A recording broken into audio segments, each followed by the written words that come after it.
Cockroach Janata party ಹಾಗೂ ಕಾಂಗ್ರೆಸ್ ಪಕ್ಷದ ವಿರುದ್ಧ ಧಾರವಾಡದಲ್ಲಿ ಬಿಜೆಪಿ ಆಕ್ರೋಶ. ದೆಹಲಿಯ ಜಂತರ್ ಮಂತರ್ನಲ್ಲಿ ನೀಟ್ ಪರೀಕ್ಷೆ ಪತ್ರಿಕೆ ಸೋರಿಕೆ ವಿಚಾರವನ್ನು ಮುಂದಿಟ್ಟುಕೊಂಡು ಹೋರಾಟದ ವೇಳೆ ನಡೆದ ಹಿಂಸಾಚಾರ ಕಾಕ್ರೋಚ್ ಜನತಾ ಪಾರ್ಟಿ ಹಾಗೂ ಕಾಂಗ್ರೆಸ್ ಪಕ್ಷವೇ ನೇರ ಕಾರಣವೆಂದು ಆರೋಪಿಸಿ ಧಾರವಾಡದಲ್ಲಿ ಬಿಜೆಪಿಯ ಸ್ಥಳೀಯ ನಾಯಕರು ಸೇರಿ ಕಾರ್ಯಕರ್ತರು ಪ್ರತಿಭಟನೆ ಮಾಡುವ ಮೂಲಕ ತಮ್ಮ ಆಕ್ರೋಶ ಹೊರಹಾಕಿದರು.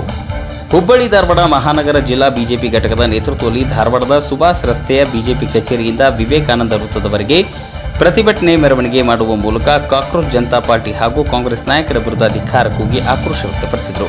ದೇಶದಲ್ಲಿ ಕಾಂಗ್ರೆಸ್ ಹಾಗೂ ಕಾಕ್ರೋಚ್ ಜನತಾ ಪಾರ್ಟಿ ಮುಖಂಡರು ದೇಶದಲ್ಲಿ ಅಜಾಗರೂಕತೆ ಸೃಷ್ಟಿಸಲು ಪ್ರಯತ್ನ ಮಾಡುತ್ತಿದೆ. ಇದಕ್ಕೆ ತಾಜಾ ಉದಾಹರಣೆ ದೆಹಲಿಯ ಜಂತರ್ ಮಂತರ್ನಲ್ಲಿ ನೀಟ್ ಪ್ರಶ್ನೆ ಪತ್ರಿಕೆ ಸೋರಿಕೆ ಹೋರಾಟ ಹಿಂಸಾಚಾರವಾಗಿದೆ. ಹಿಂಸಾಚಾರ, ಗಲಭೆ ಹಾಗೂ ಗಲಾಟೆಯನ್ನು ಸೃಷ್ಟಿಸಿ ಪ್ರಧಾನಿ ಮೋದಿ ಅವರನ್ನು ಕಟ್ಟಿಹಾಕಲು ಕಾಂಗ್ರೆಸ್ ಸಂಚು ರೂಪಿಸುತ್ತಲೇ ಬಂದಿದೆ. ಆದರೆ ನಮ್ಮ ದೇಶದ ಜನತಾ ಕಾಂಗ್ರೆಸ್ ಪಕ್ಷಕ್ಕೆ ತಕ್ಕ ಪಾಠ ಕಲಿಸುತ್ತಾ ಬಂದಿದ್ದಾರೆ. ಈಗ ಕಾಕ್ರೋಚ್ ಜನತಾ ಪಾರ್ಟಿ ಮೂಲಕ ಪರೋಕ್ಷವಾಗಿ ಕಾಂಗ್ರೆಸ್ ದೇಶದಲ್ಲಿ ಅಶಾಂತಿ ಸೃಷ್ಟಿ ಮಾಡುತ್ತಿದೆ. ವಿದೇಶಿ ಹಣ ಬಳಸಿಕೊಂಡು ಕಾಕ್ರೋಚ್ ಜನತಾ ಪಾರ್ಟಿ ಮುಖಂಡರು ದೇಶದಲ್ಲಿ ಶಾಂತಿ ಸುವ್ಯವಸ್ಥೆ ಕದಡುವ ಕೆಲಸಕ್ಕೆ ಮುಂದಾಗಿದ್ದಾರೆ.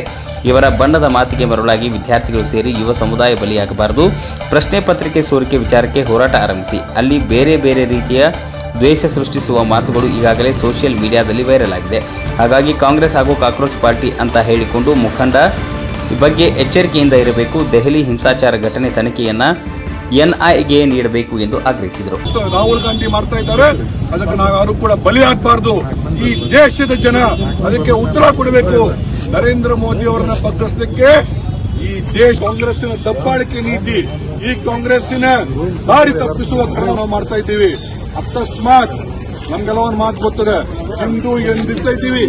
ಯಾರಾದರೂ ನಮ್ಮನ್ನ ದಿಕ್ಕು ತಪ್ಪಿಸುವಂತಹ ಈ ದೇಶದ ಯುವ ಜನರ ದಾರಿ ತಪ್ಪಿಸುವಂತಹ ಕೆಲಸ ಮಾಡಿದರೆ ಇಂದು ಅನುಭವಿಸಬೇಕಾಗ್ತದೆ.